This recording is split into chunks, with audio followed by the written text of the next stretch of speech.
when I think of it in that way, the terms defective, inadequate, emotionally cut off, and the belief that there's something inherently wrong with me, I can see how that would influence the way that I live and the way I relate to people.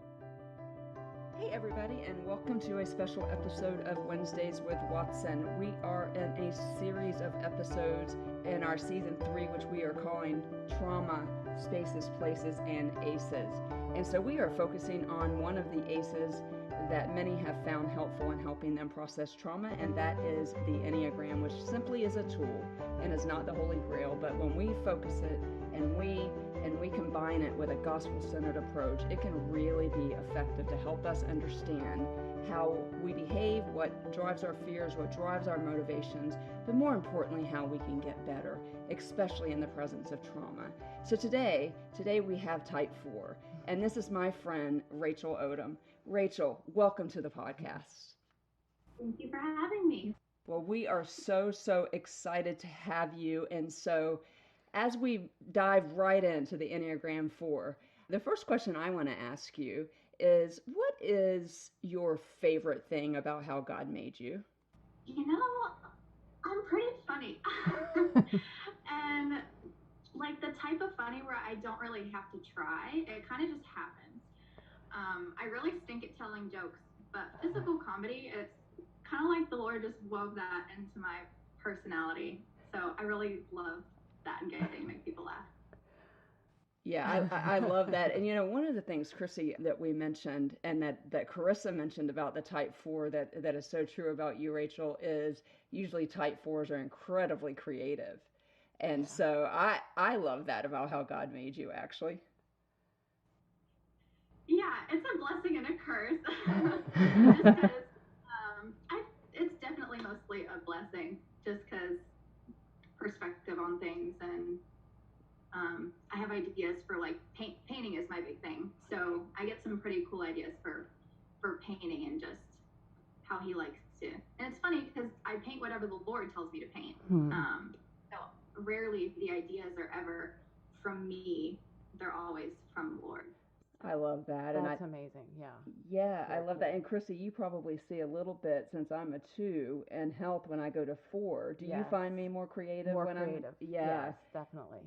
Yeah. It's very cool to see that. And being someone who is not as creative, I love that you can paint, and things that I wish I could express myself through art.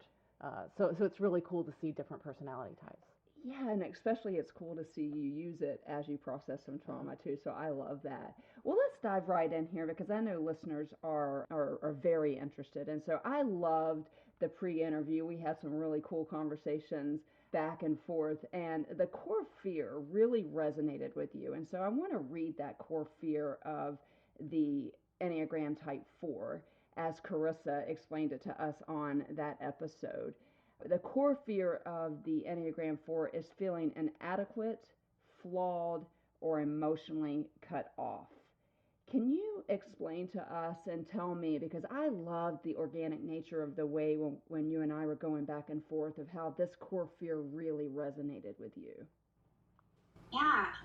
So I guess before the list of words that she gave, like what you just said, really resonated. But before I kind of go into that a little bit, she first gave the definition, I guess, of what a core fear was. And so she said that it's us trying to protect ourselves from whatever it is, and it's on a subconscious level, and we're running from it. And so at that point, for me, the term core fear transitioned from something kind of passive, kind of like how you think like, oh, I'm super afraid of spiders, but you don't see spiders all the time. Right. So it's at certain, and it transitioned from something passive into something that's active. So like it influences how I think, how I behave, how I react to things. And the fact that it's subconscious was like, that makes so much sense. So yeah, when I think of it in that way, the terms defective, inadequate, emotionally cut off, and the belief that there's something inherently wrong with me, I can see how that would influence the way that I live and the way I relate to people and all of that. Can you tell us of an example of when understanding that core fear has actually benefited you in a positive way? Yeah. So, something. So I guess in the area of flashbacks, because I struggle with both kind of emotional and visual flashbacks. And before I even knew what they were, I kind of just thought I was crazy. So I guess an example of this was during the season of my life, I wasn't doing well, and one of my friends could tell I wasn't doing well, even though I didn't say anything. And she asked me to get lunch the next day after she noticed. And I went, and I remember driving to this lunch, and I was talking to myself on the way there, and I was like, you will go in, and the childhood message also kind of fuels this, but I was like, you will be vague, you will give the bare minimum, you will shift the focus back to her, and we're not gonna sit with this. The focus will not be on you because we're uncomfortable with that. So, and I actually went into the lunch and I spilled my guts. And I left, and I went into full freak out mode because for me, I was thrown back into this place of that was way too much for that person. And so that core fear was then triggered of I'm defective, I'm inadequate in the way of like I'm not able to be as good a friend because I just spilled my guts to this person. So now that I understand that fear and how it influences my reactions to things, when I'm in one of those flashbacks, I can then recognize, okay, this is what's happening. You are okay. You are loved. And I can then ground myself. So that was kind of a negative example, but there's a positive aspect to it now of what I've learned. Oh, definitely. Definitely. Yeah, I love that. And just for the listeners out there, Rachel just referred to flashbacks. And so if you're new to the podcast, this is a podcast on trauma, and flashbacks is a hallmark of PTSD. So the fact that you were able to really kind of combine that and understand that, I think, is what this is all about. It's why we are doing this series, because you having that knowledge where you were then able to walk it back, because this is how God made you. And so you beautifully transition to my next question. You are one of the few that really resonated with the childhood messaging. And that childhood messaging, and because so many people are like, I don't want to talk about this because I don't want them to think I had terrible parents. And so just as a means of quickly recapping what childhood messaging is, as described by Karissa Harrison in that episode, is either implicit or explicit messages that we receive. We receive those messages in a couple different ways. Some of them with intent to harm. That would be my story. Some of them without intent to harm because parents aren't perfect. And then we have influencing messages. Trauma certainly will give us a childhood message. And so the childhood message of the 4, which really resonated with you, is because type 4s have big emotions. They feel things. They will take on the pain of other people. And they do it amazingly well. 4s are amazing for this.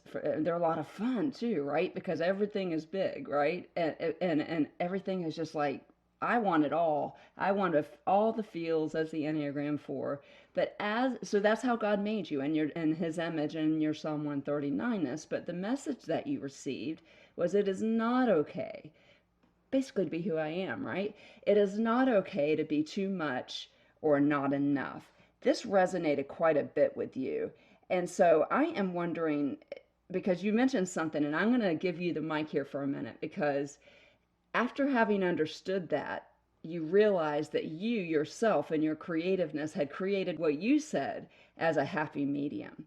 Tell us a little bit about that happy medium. Yeah. So when I think of, at first, when I thought of, okay, it's not okay to be too much, it's not okay to be not enough, the first thing that came to my mind was, okay, so what's the perfect balance? Like, where's the middle ground in that? Because I can't be too this, I can't be too that. And that's basically what my happy medium is. It's this middle ground that I've carved out and that I live in. And so I guess to kind of explain this in, like, I'm such a visual learner. So to explain this in like a talking visual way You know how you take a video on an iPhone and then you can go back and you can adjust it, Yes. and you can trim it. And so whatever portion you decide to keep of the video is inside this yellow box. It's that way kind of with my person. So I have trimmed the edges, or I've trimmed whatever fits. I trimmed whatever fit within the expectations or of my parents or my friends or whoever I was interacting with. And so the world or the people that I interact with, they now get the yellow box. And so on either side of the yellow box, those like faded out parts of the video, nobody really sees that. Yeah. So it's kind of like, and it was created to avoid basically shame, because when I touch that end of the spectrum that's too much, there's shame for being too much. And then when I touch the end of the spectrum that's not enough, there's shame for being not enough. And so I've basically created that to avoid those feelings. Yeah, and I mean, that makes me sad in some ways, because we talk about shame a lot on the podcast, and I would imagine even guilt, like, oh, I met with a friend and I held back, I didn't really minister to them, and so I can see where guilt would come in too, which is really kind of a beautiful transition to one of the hallmarks of the Enneagram 4 is that you are able to show empathy and hold space for others. I want to ask you this. So you're able to hold space for others. It is your superpower, right? Especially as Christians, it is your opportunity to sit with people in their pain and feel it. So do you see where maybe it would be a good opportunity for you to move away from that happy medium? Do you see where it would be advantageous as you step into your Psalm 139 is to be like, that happy medium, that's not who God made me. God made me for big emotions. And I'm not saying to go sit with people and, and not pray about it and be wise and discerning and those things. But do you see where maybe moving out of that happy medium and moving into who God made you, your 1 Peter 2:9-ness, could really help your superpower as you sit and hold empathy and have empathy for those who are hurting? Absolutely.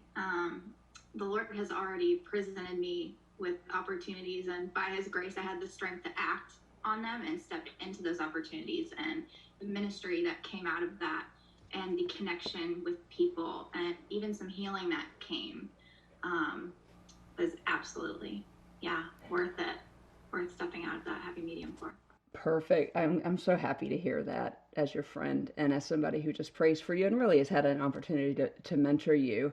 And I was getting ready to ask you, are you going to have some accountability for not living in the happy medium? But I will sign up for that.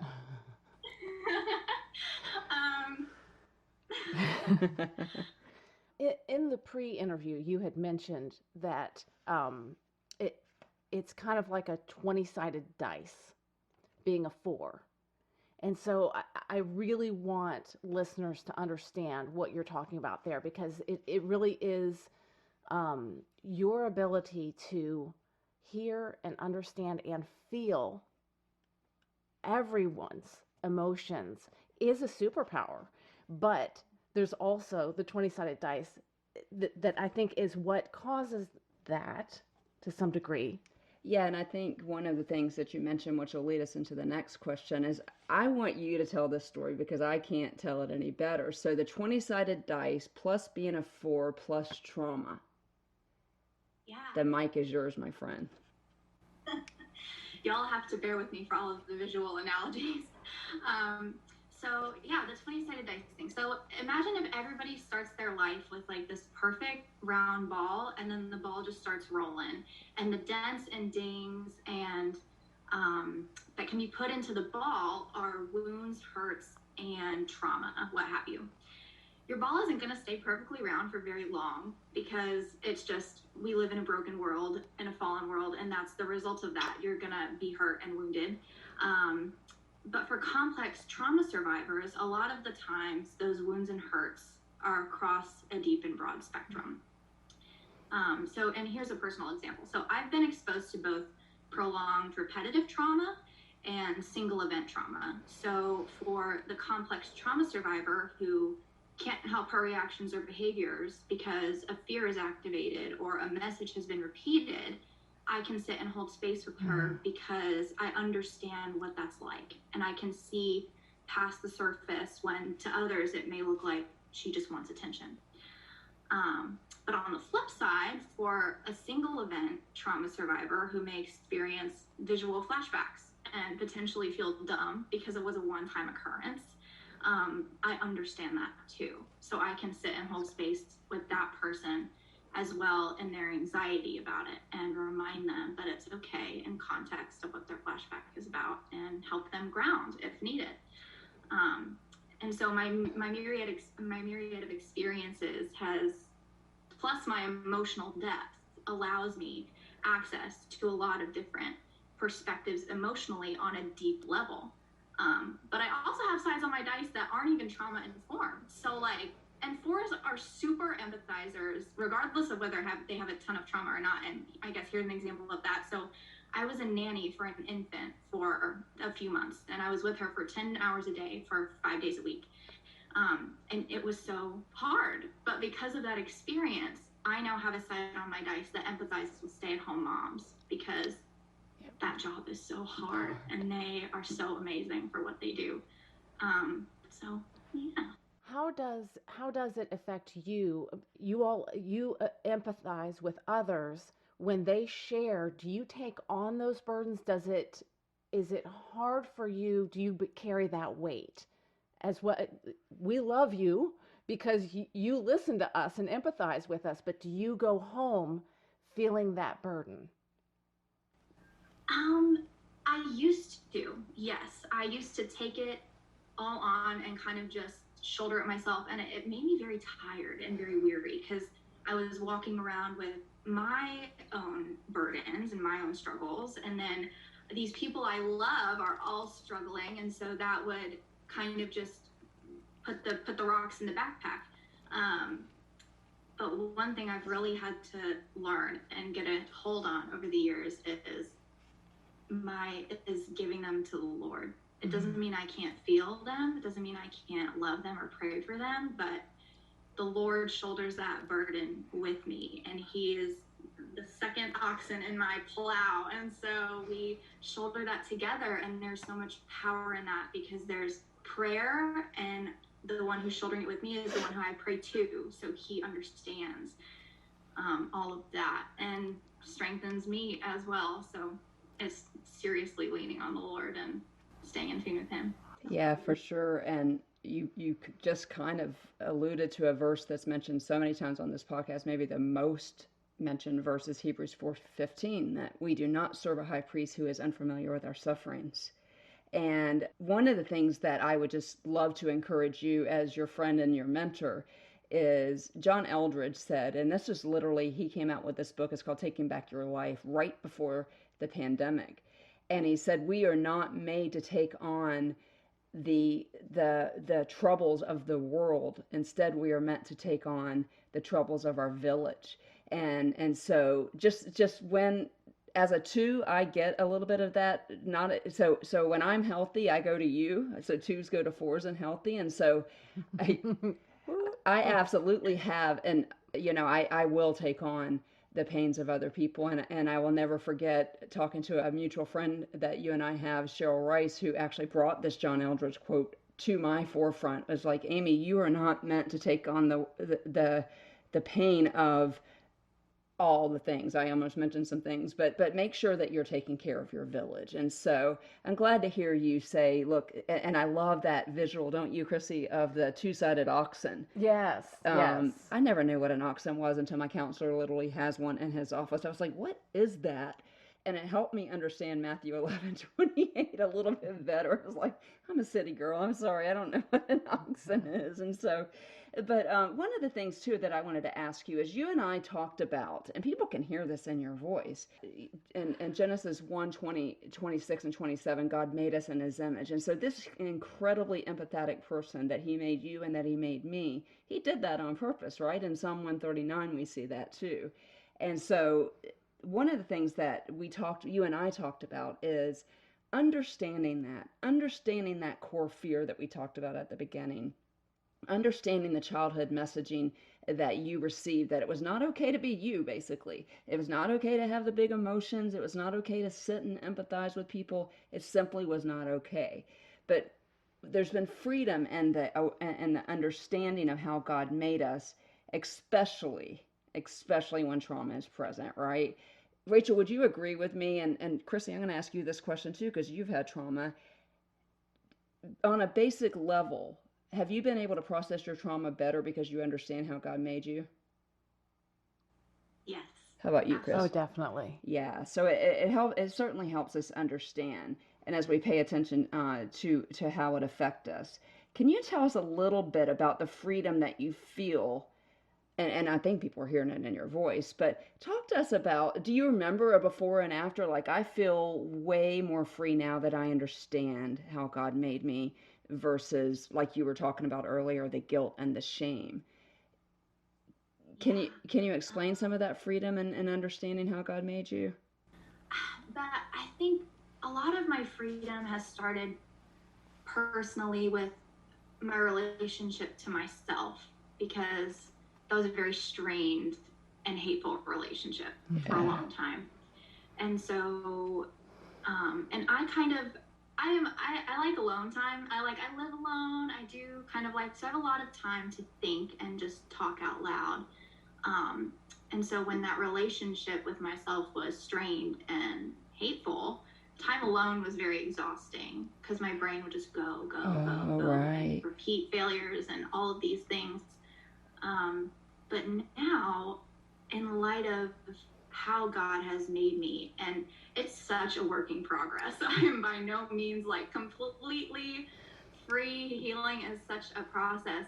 But definitely there have been strides in where if I'm feeling something super deeply, or if it's overwhelming, I allow myself to sit there and feel it.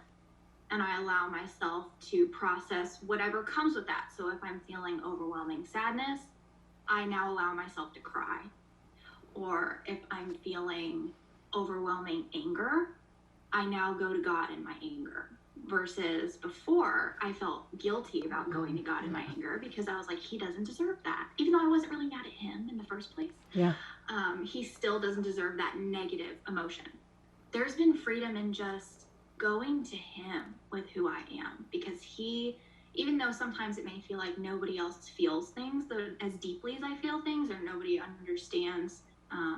quite understands that, he does, because he's a deeply emotional God. He made me this way. Right. So, Right. there's been freedom in that aspect. Yeah, and one of the things I love about what you just said is that that I've learned in my Enneagram work, and and Karissa Harrison is my Enneagram coach. One of the questions she asked me is, how can you show compassion for yourself? And what you just described to us is showing compassion for yourself, like allowing yourself to go there, allowing yourself to feel it. Don't you think? Absolutely. Yeah, Absolutely. I think that is such health. That is such health, and so I just want to tell you I'm proud of you for that. Tell us how the last 20 months or so have been as a type 4. Full.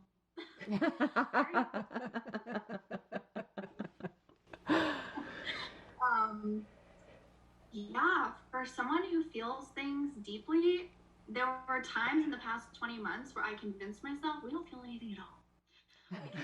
I was like, no. In the last 20 months, I retyped myself as a type 5. Because You retyped yourself. I love it. we're not doing this. Because, yeah, but just between, the pandemic and everything going on with that, and then, personal health issues, and there's just been so much loss within the pandemic, and then everything going on, overseas, it's very full. But that's also created and opened my eyes to just how dependent I am on the Lord for his strength and his ability to sustain me and sit, and he sits and holds space with me like I do for like I can do for other people. So. Yeah, so would that be your tip? There are other fours that are going to be listening, and right now the pandemic doesn't seem to be letting up. And so is that your advice for them? Is do you have any practical advice? Like, I stopped watching the news. Like, I literally have people, somebody messaged me the other day and said, hey, you guys okay from that hurricane? And I was like, what hurricane? Because I simply can't turn on the news. And so do you have any practical things that you found as a four who feels so deeply over the last 20 months that you could share with other Enneagram type fours like that, like not watching the news? I think this might sound a little funny, but reading fiction books. Amen, sister. I have been reading like you would not believe. Oh my gosh, it really does help. Yes. Do you have four in you? Hello? Finally, someone else realizes, yes, go get lost in another world. Amen. Yeah.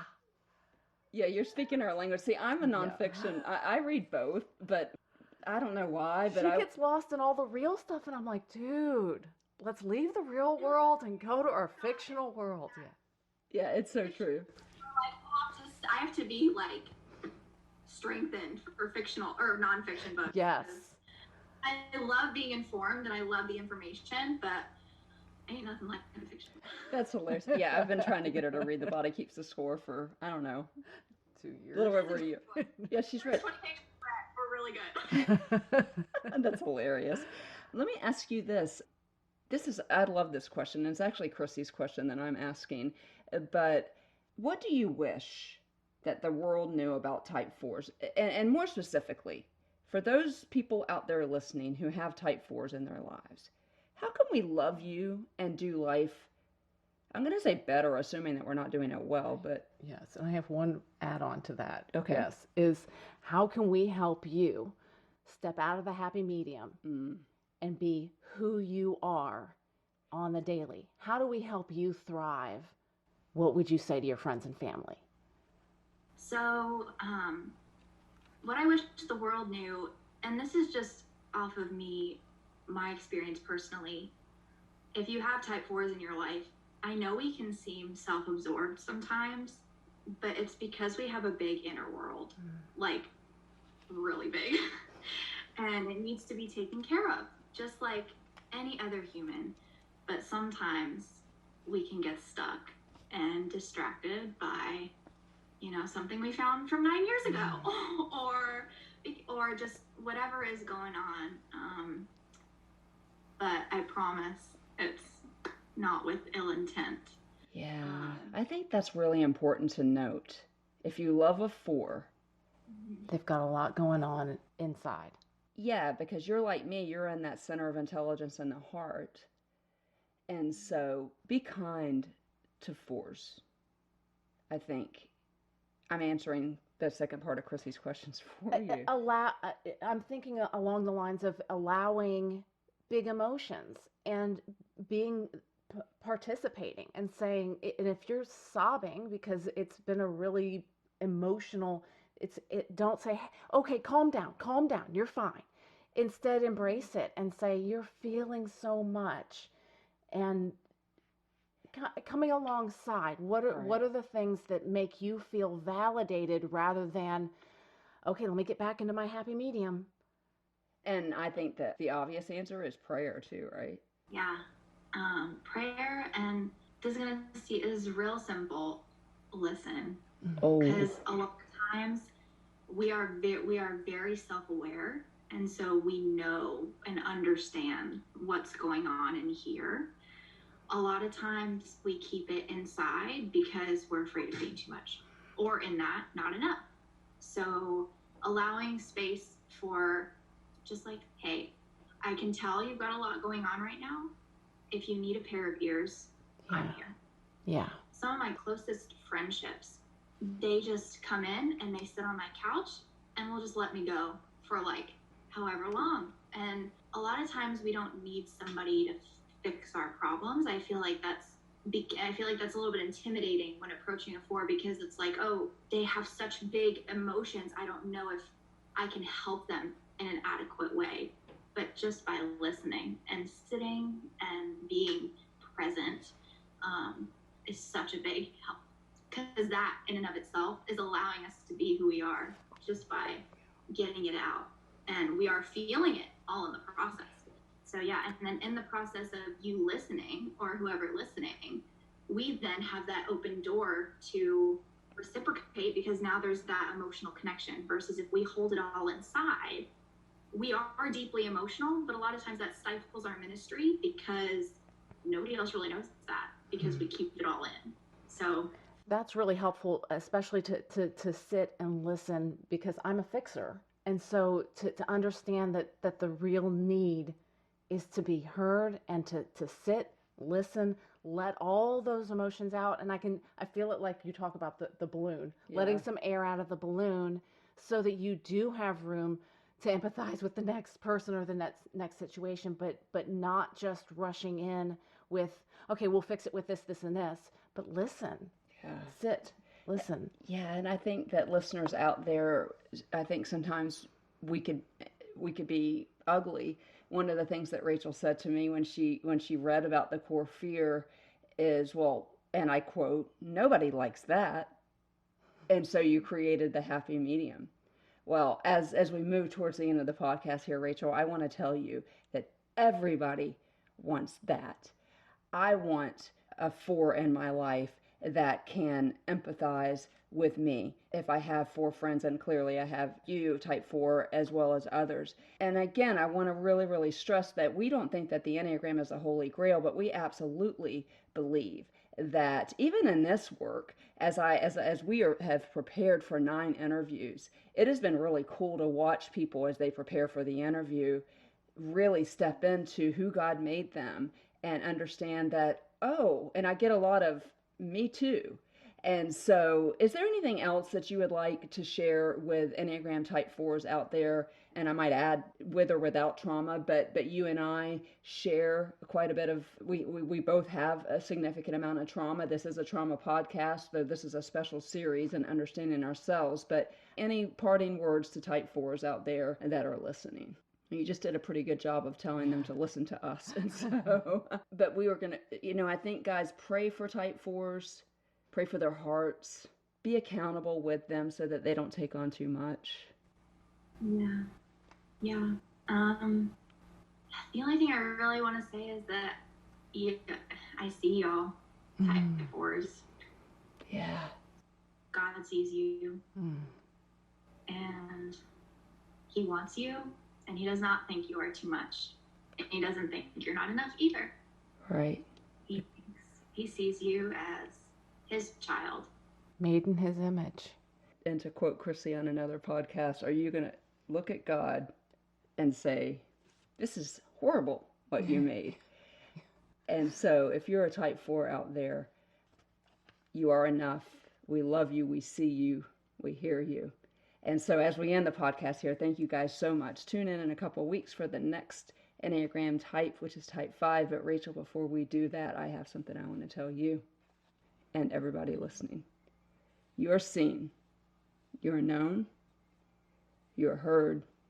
You are loved. And you are valued. Thank you for being here with us today. Thank you for having me. It's been our pleasure. Well, guys, I hope that you enjoyed that conversation with our Type 4 Enneagram, Rachel Odom. I am so grateful that she agreed to come on to the show today. I think that she provided so much insight for those of you who are Enneagram 4s and for those of you who love Enneagram 4s. So we are in the middle of this series. We will be back in 2 weeks with a very special episode before moving on to the Enneagram 5. And so if you haven't already, while you're in your podcast app, open it up, click there, and contact Amy. Button is there. You can follow me on Instagram, follow the Patreon account where there's bonus content, as well as other things there in the show notes. I would love it if you would share or like the podcast, as that does help us get the word out. So until 2 weeks, you know what I'm going to say. You are seen, you are known, you are heard, you are loved, and you are valued. See you guys in 2 weeks here in the Healing Zone. Let my life glow.